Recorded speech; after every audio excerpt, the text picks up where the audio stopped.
Okay, Rita, you're still here? Yeah, I'm still here. Hey, welcome. Where are you calling from? Texas, Hey, we're in Texas. Fort Worth. Well, Oh, outside of Fort Worth and kind of in the country.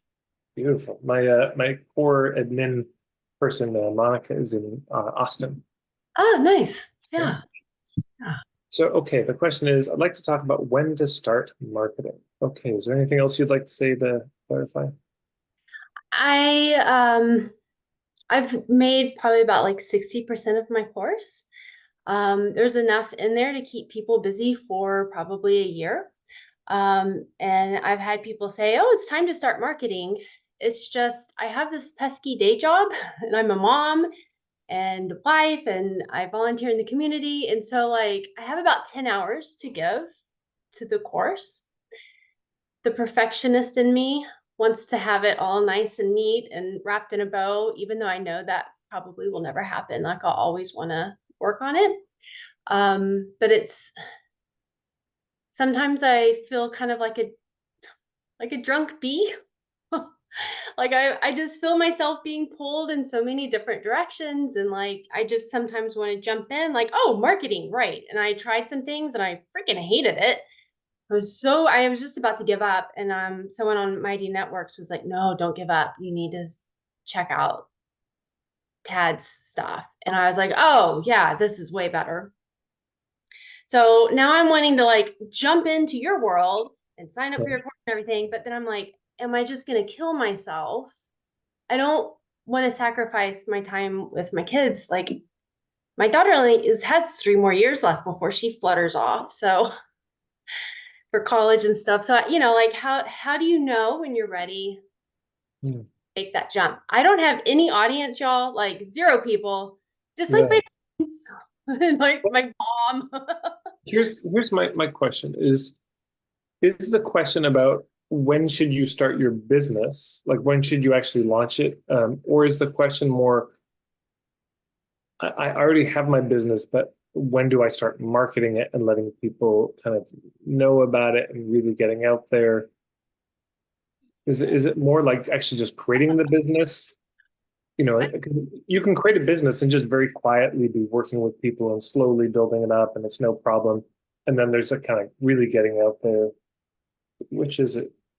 Well, okay, I've created, I'm super excited about it.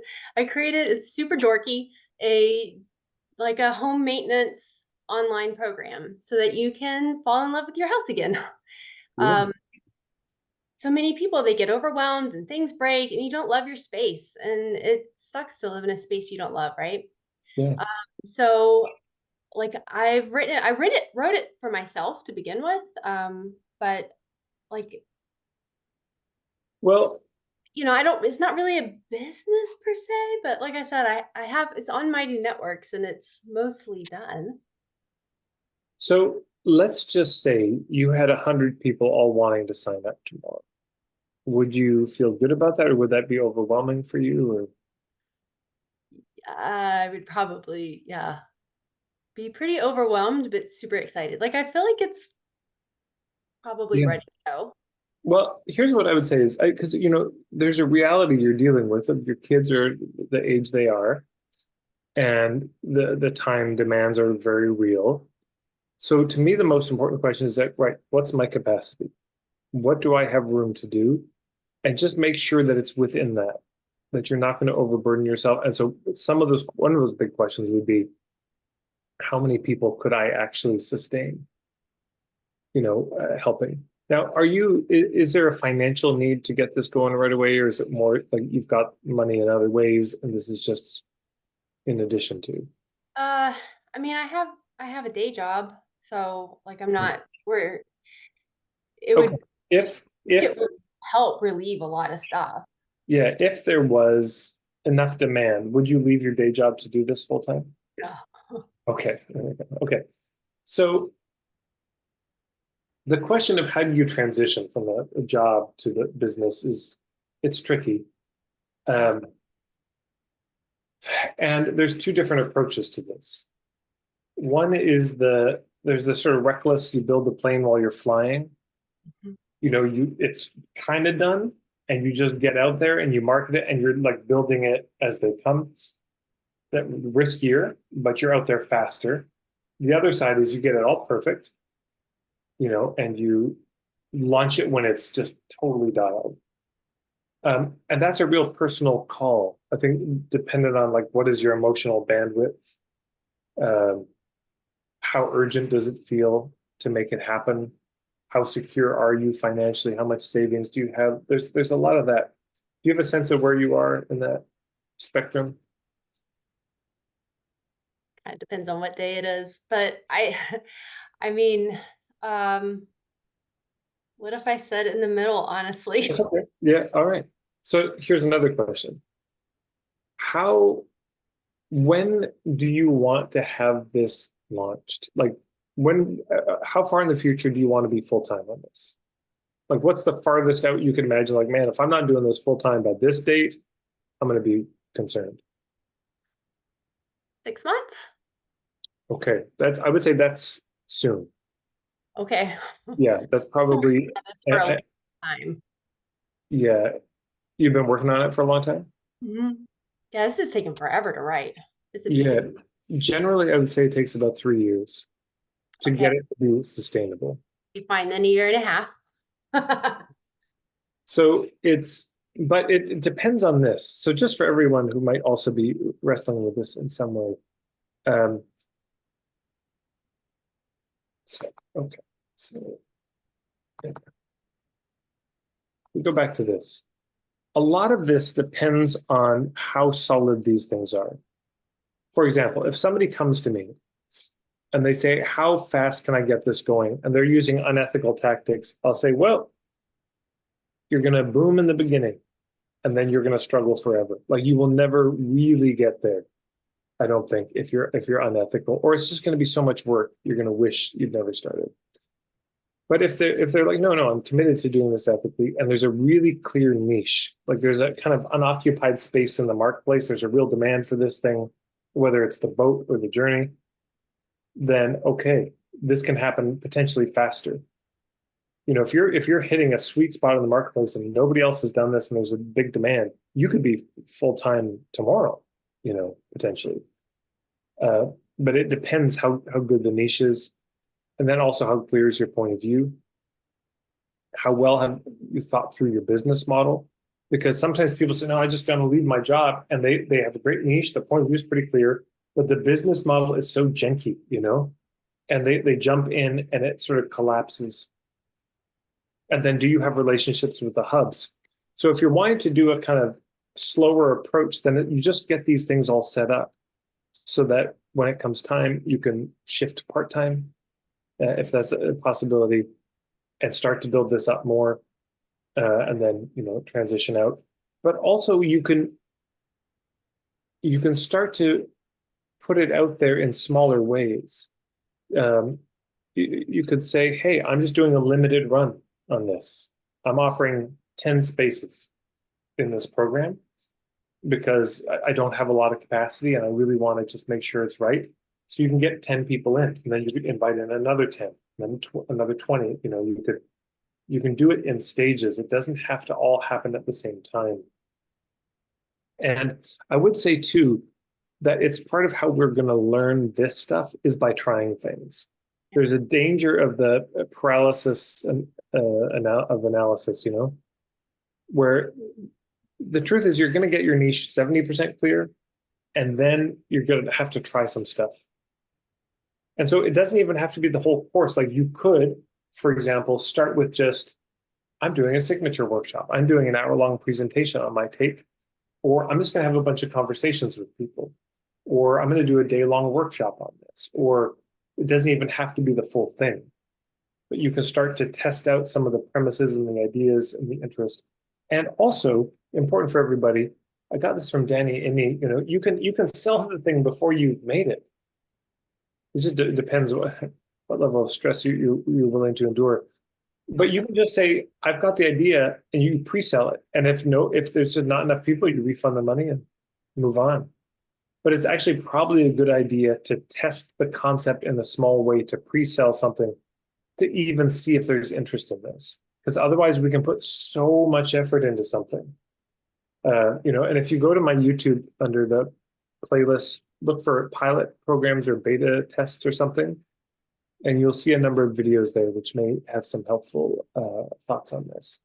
But that's the main thing I'd say is just start small, because it also will build your confidence. If it works, then it's like, okay, there is a demand. This has gone well. People really love this. Right now, I can take a next step.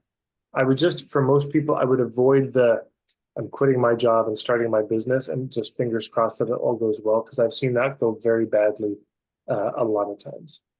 Yeah, that'd be scary. So, like in your program, how many hours a week are people generally? Do you have any idea of like if I had 10 hours a week to spend Uh, on that, is that enough to jump in or yeah, yeah? yeah, that's more than enough. I mean, yeah, and it's one of these things, whether it's my program or somebody else's or just you DIY it, you everyone on this call, you've got a limited amount of time and money to spend on marketing and growing your business. And the limits are very real. Often they get more real as they get close. And so you can't afford to fuck around on it. You don't want to spend a bunch of time and money on something that doesn't work. And I sound like a broken record, I know, but the thing that will make whatever tactics or strategies you use work better are these fundamentals. I cannot tell you the number of times I've seen people come to me and at a workshop or in a call, and they said, well, I tried this tactic and it didn't work. But what was really going on is there was just no niche. They were trying to be everything to everybody, and it doesn't work. And once the niche clicked, all of a sudden things started moving, or they just didn't have any point of view. It was a clear niche, but I go to their website and I'm like, I get the relevance of this. I know who it's for, but I have no idea what you believe on this. So it seems too good to be true almost, or so handling those fundamentals to the extent they're handled, any tactic you use is going to work better. To the extent that you don't, how long does it take to figure out those things? I don't know. I wish I knew. It's so different for everybody. But what is your niche right now? Like, it's the home renovation, but is there a particular type of person it's for, or a particular situation? Narrowing it down, thanks to you. I'm either thinking about new homeowners, people who are that care about the environment and want to have the things in their house last longer and be good stewards of what they have, or parents who want to help, like get everyone in their household kind of on that train and supporting the house. So what strikes me is, and let's actually just try this. So first of all, there's a hub. A particular person I'm even going to recommend, a woman named Nan Kruger. She was in my mentorship and my membership, and she put it in the chat. It's mygroovyhome.com. It looks like she's redoing her website, but she does interior design from an ecological standpoint. And so somebody like her could be a perfect hub. That's a match made in heaven. That's a great partnership. You could reach out. So I would be looking for people like her who do feng shui, interior design, Stepachevade, all these kind of ways of working with the home, who are doing things different than you. And then you say, hey, you help them with the sort of design, but I help them with the maintenance of the stuff. Maybe there's a fit. Maybe we could work together. That could be your whole marketing strategy, by the way. You may not need the membership. It might just be you make a list of 100 of these people who do this work. There's also another woman, Kimberly Garner, who you might want to reach out to. She's in my membership. Don't know her website off the top of my head, but Kimberly Garner, just home design, she'll come up. But if you made that your homework before even thinking about joining my membership, just could you come up with 100 interior design people who have a vaguely, or podcasts could be another, thing. And you just reach out to them and you say, I've got this signature workshop. This hour-long thing. You just reach out to them. I mean, you'd be full, right? Realtors, right? It could be a great hub totally. Especially there are also eco realtors, you know, who are kind of friendly in that way, mortgage brokers and all of that potentially. So if anyone has any other hubs, so other hub, put this in the chat. Please feel free to throw it in the chat if you've got any other hub ideas for Rita. And if you've got specific ones like, oh, I know somebody who does interior design or feng shui. Shit, feng shui, there's a million. There's a million of these people. So then you just find the ones who are the best fit. So, you know, marketing doesn't have to be hard. This can be very easy if you've got a clear niche. And this will also, by the way, as you start to look at the hubs, one of the things to pay attention to is, does it hone your own sense of your niche, which it probably will. Because you'll look at a hub, you're like, that's not a fit. Why? So you got to ask yourself, why is it not a fit? What does that tell me about? Oh, yeah, because I don't want to reach those people. I want to reach these people. So you can hone even as you're doing the hubs work on the niche. And then you don't need a ton of partners. I mean, you might just find 10 and they endorse you and it gets you enough business.